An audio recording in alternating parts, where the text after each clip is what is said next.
Hola, buenas tardes, días, noches, depende de cómo te encuentres. Luz y Sal. Quisiera subir un video porque hay una cuestión por ahí que me plantearon la otra vez sobre el movimiento del 68. Y hay varios mitos por ahí del movimiento del 68. Número uno, ¿el movimiento del 68 fue un movimiento contracultural? No. ¿Se nos hizo creer que era un movimiento contracultural? Sí. ¿Es un movimiento que necesitaba darse y que se estaba gestando desde 1950? Sí.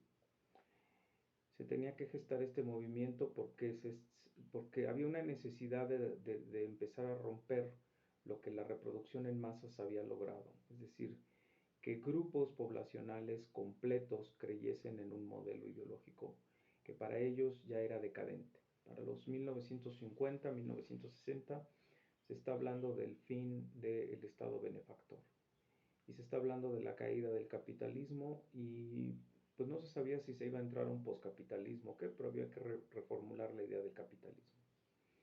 Para 1950 ya hay una crisis en muchos de los países que están con altos índices de calidad de vida porque hay una sobrepoblación, hay un agotamiento del estado del beneficio por el mal manejo del estado del beneficio en el asistencialismo económico y por lo tanto habría que repensar cómo podemos transformar o reformar la lógica del pensamiento de las personas.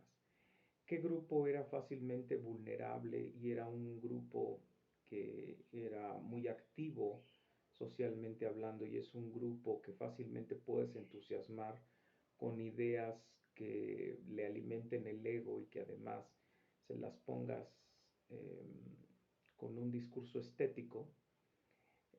No hay otro más que el que está en crisis de identidad y que está en crisis de lo que él es y que dejó de ser y el que está en crisis de la adultez y que está en crisis y sobre todo entró en crisis a partir de los 40, 45, porque fue un grupo que a partir de la clase media tuvo demasiado tiempo libre para no hacer nada y para poder empezar a pensar en qué usar ese tiempo libre que antes tenía que usar para poder trabajar, para poder proveer y para que a los 17, 18 años ya estuviera buscando casa, a los 22, 23 ya tuviera hijos y a los 50, 55 se muriese y todos felices y contentos y siguiera la siguiente generación porque había un índice de calidad de vida menor.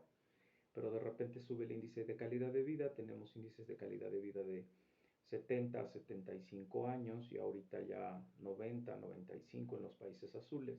Entonces había un problema, había una clase social que no tenía nada que hacer y que por lo tanto había entrado en crisis y por eso se inventó la adolescencia. En esa crisis del qué hago con prácticamente desde los 15 años hasta los 23, 24 que se subió la edad de la juventud y la juventud adulta hasta los 33, pues entonces había un problema, ¿no? Había un problema. Entonces había que vender la idea de la independencia, de la autonomía, de la liberación, de la autogestión, del pro-choice, del tú eres, del tú vales, de todo ha sido una imposición de la cultura heteroparental, heteropatriarcal, que ha dominado el hombre occidental, europeo. Se empiezan a buscar culpables, se empiezan a culpar a los patriarcas europeos, es decir, a los hombres, como los que han constreñido a las mujeres, a los niños, a las masas, a los negros, y se empieza a luchar contra la autoridad. Cuando tú dices la, la cultura heteroparental, tú estás diciendo, heteropatriarcal, perdón, estás diciendo que hay alguien que legislaba y que se llama hombre y que se llama hombre masculino, macho, fálico y demás. Entonces había que desafiar la autoridad y entonces por lo tanto quiénes eran los que había que meterles la idea de que ya no tenían que agarrarse de los adultos, crecer como jóvenes apegados a un adulto porque era la idea antes, porque no existía la clase media y porque había que aprender a trabajar y hacer algo y defenderse en la vida y hacer labores fabriles con el cuerpo y demás, no encerrarte en un cuarto, estar metido leyendo horas y horas un libro. Tenías que aprender a defenderte en el mundo y hacer trabajos que incluso implicaban tu vida en riesgo, o sea, meterte a aguas negras, hacer uso sacar fango con las manos, construir tu propia casa, romper tierra, levantar construcción y demás. Entonces después pasas a una etapa en donde el Estado hace todo y donde el chavo está ahí acostadote. Entonces, ¿qué tenías que hacer para crear esta idea? Pues crear una idea de que el enemigo público número uno era la autoridad. Y entonces cuando aparece este enemigo público número uno, ahora ¿dónde los filtro o cómo lo filtro? Lo filtras a las universidades. Y entonces las universidades, además de ser poscristianas, se vuelven los centros y el semillero del desafío de la autoridad. Y aparece el movimiento que defiende la ruptura de la autoridad. Y entonces aparecen lemas como: si alguien tiene 33 años no le hagas caso porque ya se le olvidó que es ser joven. Salen ideas como make love don't work, aparecen ideas como vamos a regresar a la naturaleza, ideas como la anarquía, ideas como la defensa de los derechos de la mujer entendidos como feminismo, que eso no son los derechos de la mujer. Um, y entonces se rompe toda la lógica, ¿no? Y voy a contestar algo que por ahí dijo una, una alumna mía y me dio mucho gusto la pregunta, pero el problema es que no estábamos en una plática de debate político, entonces no me podía extender. Ella decía que el movimiento del 68 trajo como consecuencia la caída del PRI, del poder. Como no podía yo entrar en detalles porque yo estaba en una clase de psicología, pues no podía yo entrar en esos detalles, pero lo voy a explicar aquí un poquito. Eh, Cuando se da el movimiento del 68 es un movimiento que parte otra vez de la ruptura con la autoridad. ¿Cuáles las demandas o cuáles fueron las demandas del movimiento del 68? Que salieran las autoridades policíacas de los centros de educación públicos, sacar a la sacar del Politécnico y sacar de la UNAM a las fuerzas represoras. Eso fue lo que pidieron, no pidieron más nada. Pidieron que Batallón Olimpia saliera de las instituciones. Ahora, ¿qué pasa después con el movimiento? Que empiezan a ver que hay éxito en la organización del movimiento y en las manifestaciones del movimiento. Entonces, ¿qué hacen estos muchachos? Deciden que van a iniciar, perdón, ¿qué deciden los grupos sociales que en ese momento existen y que son producto del sindicalismo? Porque surgieron a partir del sindicalismo cardenista, que es un híbrido del socialismo y el capitalismo. Deciden que se van a unir a la marcha y de unirse a los movimientos y pelear en el movimiento del 68. Y entonces se unen electricistas, campesinos, enfermeras, la Universidad Pedagógica Nacional, etcétera, etcétera, etcétera, etcétera, pero todos peleando su propia causa, incluyéndose al mismo movimiento en contra de una represión de un Estado, pero también peleando sus propios derechos, es decir, sus derechos laborales, sindicales, sus derechos de mejores pagas, de mejores salarios, de que los salarios llegaran de forma justa, que no fueran salarios diferenciados por las zonas, etcétera, etcétera, etcétera, ¿no? El movimiento lo termina el gobierno abruptamente, bueno, aparentemente en el 68, después habría que hablar de lo que pasó en el 72, en el 70, 72, que hubo también ciertas otras cuestiones por ahí, más matanzas, pero el movimiento termina por ahí de los 70.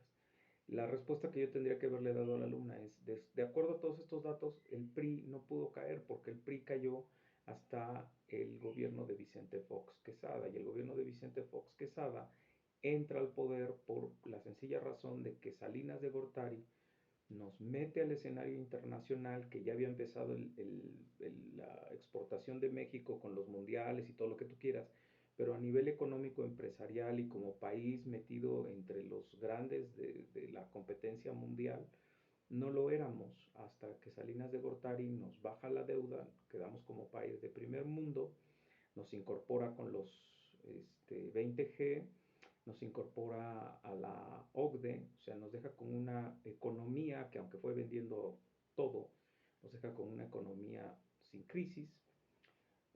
Obviamente cuando no hay capital, cuando no hay instituciones ni capital para poder manejar